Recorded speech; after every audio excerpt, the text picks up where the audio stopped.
શ્રી કૃષ્ણ પરમ બ્રહ્મ ભગવાન પુરુષોત્તમ ઉપાસ્યષ્ટ દેવો ન સર્વાવિર્ભાવ કારણમ. બોલો રાધા રમણ દેવની, શ્રી ઘનશ્યામ મહારાજની. સર્વાવતારી ઈષ્ટદેવ ભગવાન શ્રી સ્વામિનારાયણ આજે આ શ્રી સ્વામિનારાયણ ગુરુકુલ આનંદગઢમાં બિરાજમાન શ્રી ઘનશ્યામ મહારાજના 10મા વાર્ષિક પાટોત્સવ પ્રસંગે, દશાબ્દી મહોત્સવ પ્રસંગે તેમજ પ્રેમવતી મહિલા સંસ્કાર મંદિરના ઉદ્ઘાટન સમારોહ પ્રસંગે આજની દિવસ સભામાં ઉપસ્થિત આપ સર્વે ભક્તોને કથા વાર્તાનું શ્રવણ કરાવતા એવા નવયુવાન શાસ્ત્રી સ્વામી શ્રી ચૈતન્ય સ્વરૂપદાસજી સ્વામી તેમજ ઉપસ્થિત દ્વિતીય વક્તા એવા મંગલ સ્વરૂપદાસજી સ્વામી, સભામાં ખાસ કરીને ઉપસ્થિત રાજકોટ ગુરુકુલ સંસ્થાના હાલમાં જેઓ મહંત પદ નિભાવી રહ્યા છે એવા દેવપ્રસાદદાસજી સ્વામી, ઉપસ્થિત ધર્મવલ્લભદાસજી સ્વામી, શ્વેત વૈકુંઠદાસજી સ્વામી, કેશવજીવનદાસજી સ્વામી, તેમજ જેઓ હમણાં અહીંયા ગુરુકુલમાં રહીને સર્વે હરિભક્તોને સત્સંગનું પોષણ આપે છે, તેમજ ઉપસ્થિત સર્વે આદરણીય બ્રહ્મનિષ્ઠ સંતો જેમને આ મહોત્સવમાં યજમાનપદ નિભાવ્યું છે એવા દુધાત પરિવાર, કપોપરા પરિવાર, હીરપરા પરિવાર, વેકરિયા પરિવાર તેમજ આદિક સર્વે નાના મોટા યજમાનશ્રીઓ અને સર્વે વાલા હરિભક્તોને અમારા ભાવથી જય સ્વામિનારાયણ. શ્રીજી મહારાજે આપણે બધાની ઉપર ઘણી કૃપા કરીને આ પૃથ્વીને વિશે પધારીને આ સંપ્રદાયની સ્થાપના કરી છે. જેવી રીતના સૂર્યના ઉદયથી અંધકાર ટળી જતું હોય છે તે જ પ્રમાણે આપણા જીવના અનંત જન્મોના અંધકારને દૂર કરવાની માટે આ સત્સંગની સ્થાપના કરી છે, આ ષડંગી સંપ્રદાયની સ્થાપના કરી છે. આ સંપ્રદાયના 6 મુખ્ય અંગ છે: દેવ, મંદિર, શાસ્ત્ર, આચાર્ય, સંત અને હરિભક્ત. તેમજ શ્રીજી મહારાજ એમના સમકાલીન સમયમાં 6 મોટા મંદિરોનું નિર્માણ કાર્ય કર્યા. એમાં બિરાજમાન દેવોની પ્રતિષ્ઠા એમને સ્વયં આપણને કરીને આપી છે. પોતાનું એકમાત્ર સ્વરૂપ શ્રી હરિકૃષ્ણ મહારાજ આપણને વડતાલ ધામમાં પધરાવીને આપ્યું છે. સર્વે ત્યાગી તેમજ ગ્રહસ્થ હરિભક્તોએ જીવનમાં કેવી રીતના વર્તવું તેના માટે શિક્ષાપત્રીજી આપણને લખીને આપી છે. વેદજ ગાદીની સ્થાપના આપણને કરીને આપી છે. તેમજ બહુ મોટી સંતની પ્રણાલિકા આપણને આપી છે.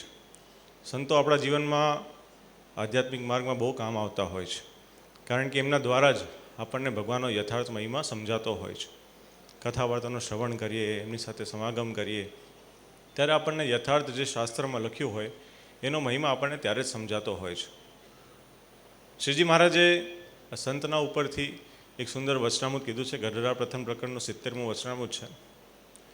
એમાં ગામ રોચકાના કાકાભાઈએ નિત્યાનંદ સ્વામી પ્રત્યે પ્રશ્ન પૂછ્યો હતો કે આપણા અંતરમાં રહેલા એક કોરે તો એવું કહે છે કે આપણે પંચ વિષયોને આપણે ભોગવવા જોઈએ, અને બીજી કોર એવું છે કે આપણે પંચ વિષયને ના ભોગવવા જોઈએ. તો જે હા પાડે છે એ કોણ છે, જે ના પાડે છે એ કોણ છે? ત્યારે નિત્યાનંદ સ્વામીએ કીધું કે જે હા પાડે છે એ મન છે, અને જે ના પાડે છે એ જીવ છે. તો શ્રીજી મહારાજે કીધું કે લ્યો, એનો જવાબ અમે આપીએ છીએ. જ્યારથી આપણને આ જીવને ધ્યાન આવે છે, સમજ આવે છે, જ્યારથી આપણા મા બાપ આપણને કહે છે કે આ તારા કાકા છે, આ તારી કાકી છે, આ તારા મામા છે, આ તારું ઘર છે, આ તારી ગાડી છે, આ તારા કપડાં છે, આ તારે ખાવાનું, આ તારે નહીં ખાવાનું ઇત્યાદિ, જ્યારથી આપણને આ બધી સમજણ આવે છે ત્યારથી આ બધા કુસંગના શબ્દો આપણા મનમાં, આપણા અંતરમાં ફર્યા કરતા હોય છે. અને જ્યારે આપણને સંતનો સમાગમ થાય ત્યારે સંતના દ્વારા આપણને પરમેશ્વરનો મહિમા સમજાતો હોય છે. ત્યારે આપણી અંદર આ બંને જણ લશ્કરની જેમ ઊભા હોય છે સામસામે. જેવી રીતના મહાભારતમાં પાંડવો અને કૌરવો સામસામે ઊભા હતા પોતાનું લશ્કર લઈને, અને પોતાના હાથમાં શસ્ત્રો હતા. કોકના હાથમાં તલવાર હતી, કોકના હાથમાં ગદા હતી, કોકના હાથમાં બંદૂક હતી, કોકના હાથમાં તોપ હતી. કેટલાના હાથ કપાણા, કેટલાના પગ કપાણા, કેટલાના ગળું કપાણું. એવી રીતના કચ્ચડ ઘા બોલાઈ ગયો. એવી રીતના આપણી અંદર પણ આ બંને લશ્કર સામસામે ઊભા હોય છે. એક હોય છે કુસંગ અને એક હોય છે સંત. એમાં કુસંગના શસ્ત્રો શું હોય છે? તો કુસંગ એવું કહેતો છે કે આપણે પંચ વિષયને ભોગવવા જોઈએ. અને જે સંત હોય છે એના શસ્ત્ર શું હોય છે? તો એના શસ્ત્ર એ હોય છે કે ભગવાન સત્ય છે, જગત મિથ્યા છે. ત્યાં આગળ શ્રીજી મહારાજે ગીતાનો એક શ્લોક ટાંક્યો કે યત્ર યોગેશ્વર કૃષ્ણો યત્ર પાર્થો ધનુર્ધર તત્ર શ્રીર વિજયોર ભૂતિ ધ્રુવા નિતિર્મતિર્મમ. કે જ્યાં આગળ યોગેશ્વર એવા શ્રી કૃષ્ણ ભગવાન છે, જ્યાં આગળ ધનુષના ધરતલ એવા શ્રી અર્જુન છે, ત્યાં જ લક્ષ્મી છે, ત્યાં જ સત્ય છે, ત્યાં જ વિજય છે ને ત્યાં જ અચળ નીતિ છે. માટે આપણી સાથે જ્યારે સંતો હોય ને ત્યારે અવશ્યપણે આપણે કુસંગની સામે જીતી શકીએ છીએ. અને આપણી અંદર રહેલો સંત અને કુસંગ આ બંનેની વૃદ્ધિ અને ઘટાડો એ બહાર રહેલા સંત અને કુસંગના દ્વારા થતી હોય છે.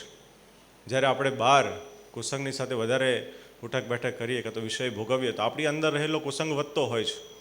પણ જ્યારે આપણે બહાર રહેલા સંતની સાથે ઉઠક બેઠક કરીએ, એમની સાથે સમાગમ કરીએ, ત્યારે આપણી અંદર પણ સંત છે ને બહુ વૃદ્ધિને પામતો હોય છે. માટે સંત બહુ જરૂરી છે. અને ખાસ કરીને આપ સર્વે ભક્તો બહુ ભાગ્યશાળી છો. એમાં ખાસ કરીને રાજકોટ ગુરુકુલ સંસ્થા જે છે એના તમામ હરિભક્તો બહુ ભાગ્યશાળી છે કે તમને શાસ્ત્રી સ્વામી શ્રી ધરમજી અંદાજી સ્વામી તેમજ પુરાણી પ્રેમ પ્રકાશ સ્વામી હોય, જોગી સ્વામી હરિપ્રકાશદાસજી સ્વામી આપ સૌ ભક્તોને મળ્યા છે. માટે આપ સર્વે ભક્તો બહુ ભાગ્યશાળી છો. કારણ કે એમને એમના સમયમાં તમામ હરિભક્તોને સત્સંગનું પોષણ આપ્યું છે, મૂળ સંપ્રદાયનું પોષણ આપ્યું છે, આપણા શ્રીજી મહારાજે સ્થાપિત દેવોનું પોષણ આપેલું છે. માટે આજની તારીખમાં પણ ગુરુકુલના વિદ્યાર્થી હોય, ગુરુકુલના હરિભક્તો હોય, એમને કાયમ છે ને મૂળ સંપ્રદાયની ખૂબ જ ધગજ હોય છે અને ખૂબ જ ખુમારી હોય છે. માટે આપ સર્વે ભક્તો બહુ ભાગ્યશાળી છો. બીજું વાલા ભક્તો, આજે ખાસ કરીને મહિલા મંદિરનું નિર્માણ થયું છે, એનું આજે ઉદ્ઘાટન થયું. પરમ પૂજ્ય આચાર્ય મહારાજ શ્રી બીજા કાર્યમાં વ્યસ્ત હોવાના કારણે નથી આવી શક્યા. માટે આજે અમે એમની આજ્ઞા લઈને, એમના આશીર્વાદ લઈને આપ સૌની સમક્ષ આવ્યા છીએ. એમને પણ આપ સર્વે ભક્તોને ઘણા આશીર્વાદ પાઠવ્યા છે. શ્રીજી મહારાજે શિક્ષાપત્રીમાં કીધું કે ભગવાન મંદિરમ સર્વે સાયમ ગંતવ્ય મનવહમ નામ સંકીર્તનમ કાર્યમ તત્રો ચૈરાધિકાપતે, કે અમારા સર્વે આશ્રિતજનો ભક્તોએ સંધ્યાકાળના સમયમાં મંદિરમાં જવું અને ઉચ્ચ સ્વરે રાધાકૃષ્ણ સહિત એની ધૂન કરવી, કીર્તન કરવી, ભક્તિ કરવી, કથા વાર્તાનું શ્રવણ કરવું. ત્યારે મંદિરો બહુ મુખ્ય સ્થાન પર હોય છે. વચનામૃતમાં પણ શ્રીજી મહારાજે કીધું કે અમે ત્યાગનો પક્ષ મોડો રખાવીને આ મંદિરોના નિર્માણ કાર્ય કર્યા છે. તો તે શા માટે? કે જો કોઈ દિવસ ત્યાગ ઘટી જાય તો પણ આ ઉપાસનાના કેન્દ્ર સમાના કલ્યાણકારી મંદિરો કાયમ ટકી રહે. આવી વાત શ્રીજી મહારાજે કરી છે. માટે મંદિર બહુ મુખ્ય સ્થાને છે. આજે જ્યારે મહિલા મંદિરનું નિર્માણ થયું છે ત્યારે અમને બહુ આનંદ થયો છે. બસ આજના દિવસે ખાસ કરીને જૂનાગઢ નિવાસી શ્રી રાધારમણ દેવ તેમજ વડતાલવાસી શ્રી લક્ષ્મીનારાયણ દેવના ચરણોમાં મારી પ્રાર્થના છે કે કાયમ આ નાગેર પ્રદેશના ભક્તોની એમની કૃપા દ્રષ્ટિ કાયમ વરસતી રહે. અને અહીંયા સ્થાનિક સંતો જે સેવા આપી રહ્યા છે એ તમામના દ્વારા આપ સર્વે ભક્તોનું ખૂબ જ સત્સંગનું પોષણ થાય. અને આપ સર્વે ભક્તો કાયમ આવા સંતોની નિશ્રામાં કાયમ રહેજો, એ જ મારી આજના દિવસે ભલામણ છે.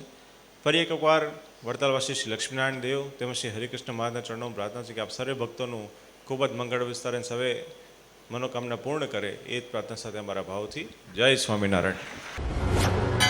જય સ્વામિનારાયણ.